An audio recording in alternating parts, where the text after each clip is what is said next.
Welcome back, friends, to another episode of the Imperial Cantina. My name is Matt. This episode is a follow-up episode in regards to the Imperial hierarchy, and more specifically, the military command structure. This episode will be going over briefly how the mechanics of interplanetary warfare works in the Star Wars universe, and how that would shape the Imperial command structure. We'll be discussing how the Imperial hierarchy was divided between the regional or local command and the federal or galactic level as well, before wrapping up with how all this comes together and makes sense.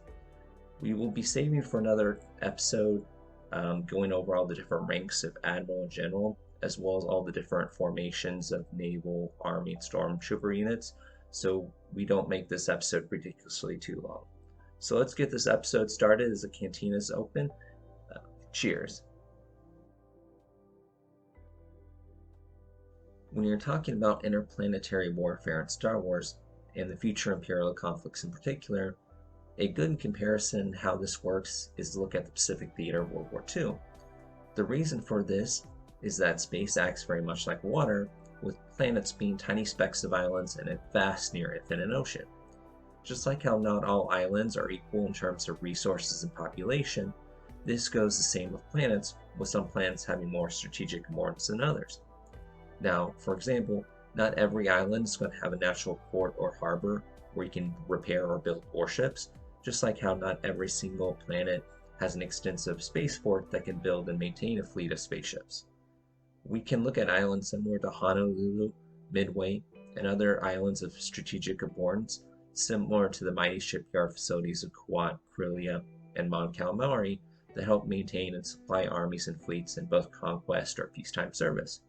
Those who control and dominate the means to travel between planets inevitably is in the perfect position to dominate and conquer any rivals. Hyperspace travel in Star Wars is very similar to ocean travel here on Earth.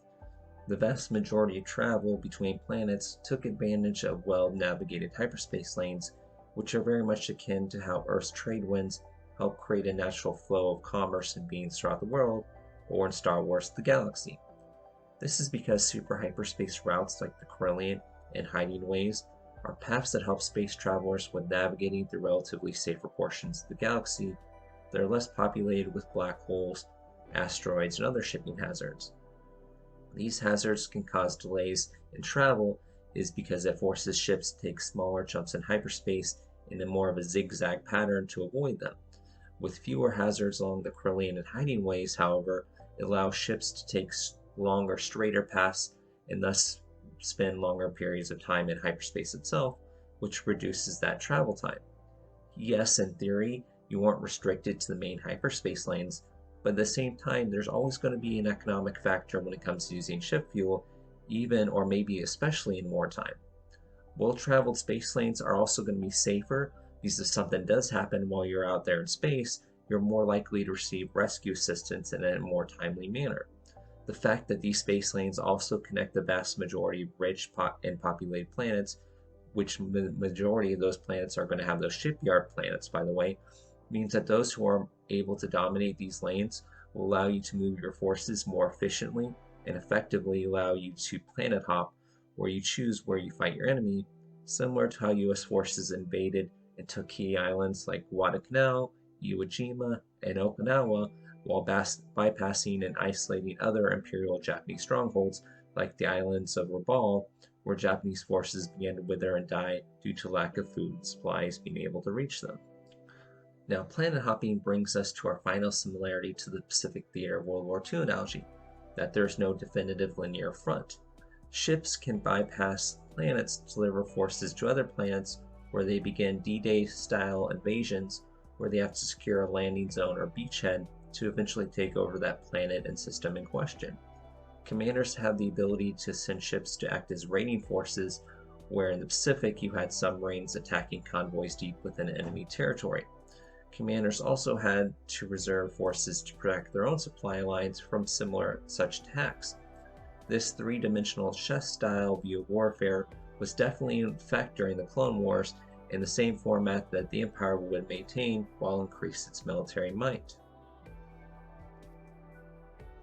As mentioned in our previous episode, the Empire is a multi-tiered federal monarchy which is also reflected in how we should look at the organizational structure of its military. The vast majority of the Imperial forces can be considered regional, as their operations and duties tied them to an oversector, perhaps even specifically a particular sector or individual solar system. In order to make sense of this hierarchy that can be confusing even with the help of the Imperial Handbook, okay, maybe even a bit more confusing because of it, we're going to be breaking it up into segments. The first part is going to be talking about the top dog of each level from the very bottom of the pyramid, which is the system level, and work our way up to the oversector level. I'll let you know when I'm giving some of my personal opinion to help fill in some of the confusing gaps in the source material, so that way you have the option of deciding, oh, hey, that makes sense, here's a cookie with some sprinkles to enjoy, or wow, you're pretty dumb as well as stupid, here's a cookie that tastes like almonds tied that cyanide I laced it with. At the system level, you have the commander being the appropriately named System Admiral and System General. This title is more of an honorific title rather than one set in stone, since not all systems are going to have that same number of resources or manpower available. Imagine it similar to the military equivalent of how a sheriff in a small town in Wyoming would technically be the highest law enforcement figure in the area, the same way the police commissioner in New York City is, even though he certainly wouldn't have the same equipment and manpower and salary that the police commissioner in New York City has at his disposal. System Admiral of the Baccarat system, Dear Thanos, whose force composition of a Carrack-class cruiser and a couple of corvettes and gunships would give Thanos the actual rank of Commodore in command of what we'd call a line if you were posted in a larger system force such as Corellia, where the system admiral in charge would command most likely several star destroyers and would have the rank of vice admiral if not a full ranked admiral. Now, full transparency, the Imperial Handbook sourcebook doesn't make any mention of there being the actual army equivalent of a system admiral, but I will argue it's kind of silly not to, because at some point there's going to be someone directly in command of those ground forces on a particular planet, and that title is mostly ceremony without an actual salary grade. Why not include it? Plus, I'm already making this video, so if you're going to be foolish, might as well as do in for a penny, in for a pound sort of thing. At the sector level, you have your Moth, who rules the sector as in direct command of all forces within it. Under the Moth, you have a staff of aides in charge of the different branches of the armed forces. Surface Marshal is in command of all army units within the sector, and High Admiral, commander of all the naval units. Technically, the Moth holds both these roles, and it's said that it's up to their discretion if they appoint someone to those spots. However, this is another area where I'm going to say that's a bit far too silly for me, and why I think we should view both the Surface Marshal and High Admiral as legitimate positions filled by individuals rather than the Moth himself. One of the main reasons that, and also very entertaining reasons, is due to the comic book series Star Wars Tales, which I highly recommend reading. In the short story Lando's Commandos, it briefly introduces the concept of an imperial rank known as the Air Marshal, with the character Von Ash having been someone who trained several elite TIE fighter pilots. Now, this doesn't necessarily mean that's what his job duties entailed while he was an Air Marshal. Since Air Marshal is a rather neat, if vague title within the overall hierarchy, why not also add it alongside the similar titles of Surface Marshal and High Admiral? This would in essence make the Air Marshal position the equivalent of the sector's Air Force commander, which would be all the TIE fighters that are garrisoned on air bases and facilities planetside versus the Navy's carrier-based fighters. Now, it makes sense for a Moth to have direct subordinates in charge of maintaining his Army, Navy, and Air Force units in his sector, especially when you factor that a Moth is just as likely to be appointed to their position for pure political reasons. It may not actually have any clue as to how to command units in combat. A competent Moth would know the importance of delegating work, and an inept Moth would get someone to do the work for them while they go to enjoy the lavish lifestyle of being a Moth and all that entails. Plus, the Empire is a vastly corrupt and bloated government. Are we really supposed to think that even if you think these positions are redundant and not necessary, that they wouldn't be created just for the sake of giving someone a nice salary grade and a cool fancy title to impress someone. Now this finally brings us to the Oversector level. The Oversector, as mentioned, is the command level where the most Imperial forces are divided. The Empire was divided into 20 such regions, with the Grand Moffs being very similar to World War II theater commanders Douglas MacArthur and Dwight D. Eisenhower, in that they commanded all combat operations and peacekeeping missions within their designated territory.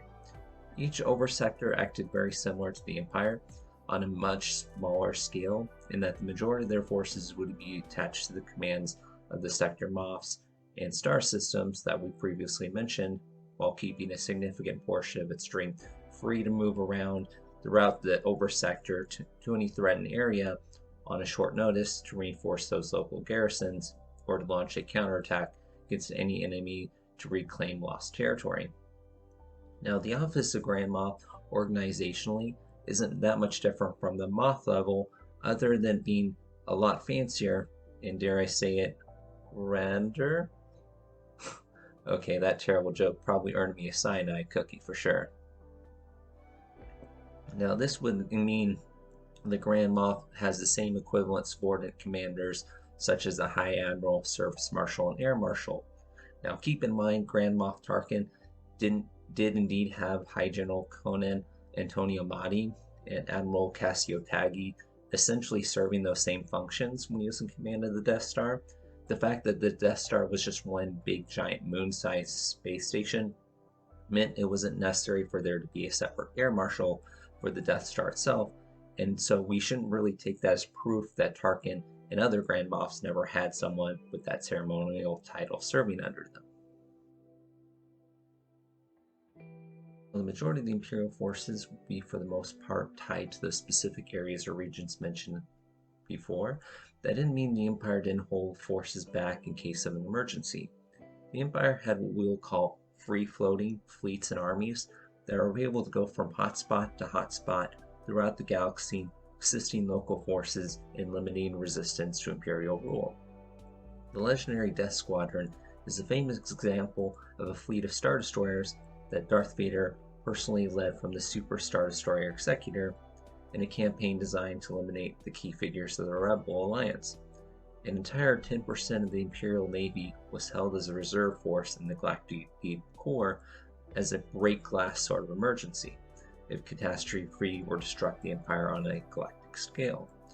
My speculation is when you add all the Imperial fleets that were free roaming throughout the entire galaxy, along with that previously mentioned reserve force in the deep core, roughly 1/5 or 20% of the Imperial Navy was unrestricted where they could operate, which makes a good balance between the majority of the Empire's forces being spread out, maintaining that Imperial order, while also maintaining some flexibility by having the ability to rapidly send strong forces to prevent situations from escalating to complete disaster.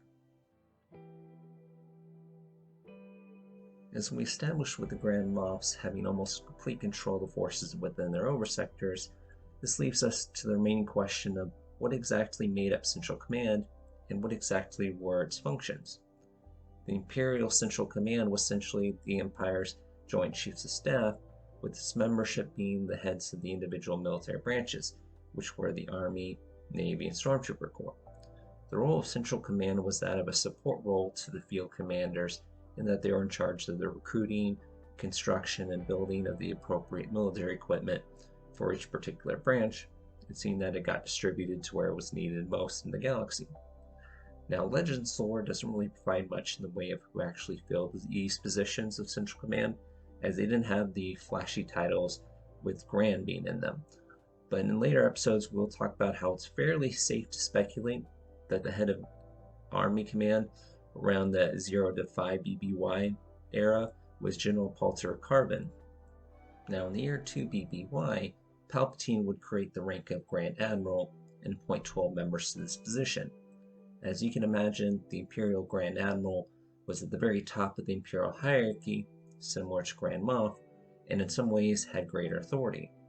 Where the Grand Moff position was the height of regional government authority, the Grand Admiral was the federal or imperial equivalent, and that they were the free-floating troubleshooters. Their position allowed them to travel anywhere in the galaxy to work on various projects whose scopes went beyond the borders or jurisdictions of over sectors. This could be either conducting experimental weapon development or other nefarious duties. Grand Admirals helped increase Palpatine's direct influence on the military, as the Grand Admirals allowed him to possibly circumvent the Grand Moffs by directing the Grand Admiral to a location to take charge without much scrutiny being raised by the public. I will briefly mention that the position of Grand General, who as far as we know was a rank that was held by Malcor Brashen, was introduced in the game of Star Wars Force Commander. As much as I like to say that the Emperor appointed 12 Grand Admirals and 12 Grand Generals at the same time, similar to how President Franklin Delano Roosevelt appointed 4 5-star generals and 4 5-star admirals at the same time to keep each rank equal to the other. Fortunately, this would leave 11 mystery Grand Generals, which is certainly far too silly to think about, so there is another solution. The answer is a bit of a spoiler for future events to come. Shortly before the Battle of Endor, Grand Admiral Demetrius Zarin attempts to seize the throne by launching a coup. His plans are ultimately foiled by Darth Vader and at that time Vice Admiral Thrawn. Thrawn ultimately succeeded in killing Zarin and would eventually take up the mantle of Grand Admiral. However, this was done in secret, as Palpatine thought Thrawn was more valuable in the unknown regions. Palpatine didn't want to have too many eyes focused on Thrawn, which is why he had the ceremony kept secret, but that also left a dilemma that he needed a way to publicly fill Zarin's spot. Now this is where Emperor Palpatine is able to eliminate several Minocs with the same blaster bolt by promoting General Malcor Brashen to the rank of Grand General for several reasons. Besides distracting everyone from Thrawn's stealthy exit from the limelight, Palpatine is able to assuage some of the ruffled feathers and bruised egos of his top army commanders as to why their Imperial Navy counterparts outranked all of them by appointing one of them to this prestigious position. The fact that Malcor Brashen was a fanatical loyalist that was an ardent supporter of Palpatine himself and his policies made the move as sweet as it was devious. Well, friends, on this episode, we went over a preview of how the Imperial military operated throughout the galaxy, as well as discussed some of the higher ranking positions and how they interacted with each other. This Imperial hierarchy was built on the idea that the majority of command and power would be in the hands of local commanders such as the Grand Moffs, Grand Admirals, and Grand Generals, with central command put in that support role. While this does make the Imperial military quite flexible and adaptable, it can possibly cause situations and problems in the future where Imperial forces may become more loyal to their regional commanders rather than to Coruscant.